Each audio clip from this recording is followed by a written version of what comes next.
नमस्कार साथियों, स्वागत है आप सबका हमारे चैनल पर। साथियों, ये वीडियो है एमका फाइटर जेट को बनाने को लेकर। जैसा कि आप सब जानते हैं कि इसकी फर्स्ट फ्लाइट 2024-25 को होनी है। तो इसके लिए बहुत से लोग इंतज़ार कर रहे थे कि कब हमारा एमका फाइटर जेट जल्दी से जल्दी बन के तैयार हो जाए। तो अब इससे रिलेटेड एक बहुत ही बड़ी खुशखबरी वाली न्यूज़ आई है। अब ये जेट बहुत ही जल्दी तैयार होकर हमारे पास होगा। तो चलिए वीडियो में अंत तक बने रहिएगा। चैनल को सब्सक्राइब करिए, बेल आइकन दबाइए। साथियों, एमका फाइटर जेट को बनाने को लेकर हॉल और डीआरडीओ बहुत चिंतित थे और इसमें बहुत सारे डिले के भी कयास लगाए जा रहे थे। लेकिन इसको दूर करने के लिए हॉल और डीआरडीओ ने प्राइवेट प्लेयर्स के साथ हाथ मिलाना ज़रूरी समझा था। तो इसके लिए इन्होंने 2018 को प्राइवेट प्लेयर्स को साथ मिलाने के लिए टेंडर्स निकाले थे। इस टेंडर्स के चलते 2 इंडियन कंपनीज को शामिल किया गया है।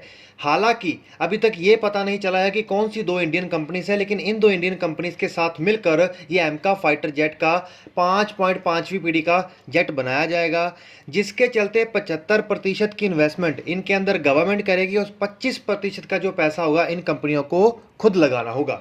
ये fighter jet special purpose vehicle के तहत बनाए जाएंगे। जैसा कि हमने बात की है, पहले ये बात की जा रही थी कि इसका जो प्रोटोटाइप बनाना है, जिसे हम 2 नेक्स्ट जनरेशन टेक्नोलॉजी डेमोस्ट्रेटर कह रहे थे, कि पहले ये प्राइवेट प्लेयर्स ही बनाएंगे। लेकिन बहुत सारे इश्यूज़ की वजह से अब ये क्लियर हो चुका है कि हॉल और डीआरडीओ ही इसके दोनों के प्रोटोटाइप बनाएगा, जो इसके 5वीं और 6वीं पीढ़ी के विमानों के लिए काफ़ी ज़्यादा कारगर साबित होंगे। इसके लिए 2018 में जिन्होंने टारगेट टेंडर निकाला था, उन टेंडर्स के अंतर्गत इन्होंने 2 कंपनियों से हाथ मिला ली है।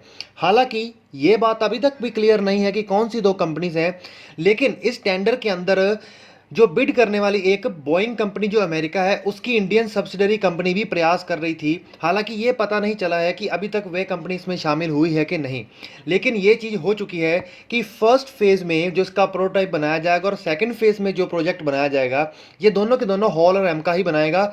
लेकिन बाकी का सारा काम के लिए इन्होंने 2 प्राइवेट प्लेयर्स को अपने साथ जोड़ लिया है। इससे सबसे बड़ी फायदे वाली बात ये होगी कि बहुत ज़्यादा जो वर्कलोड है एमका को बनाने के लिए, क्योंकि 5वीं पीढ़ी का विमान है, भारत ने कभी बनाया नहीं। भारत ने तो अपने लिए कभी 4.5 पीढ़ी का विमान तक नहीं बनाया, वो भी हम बाहर से खरीदते रहे।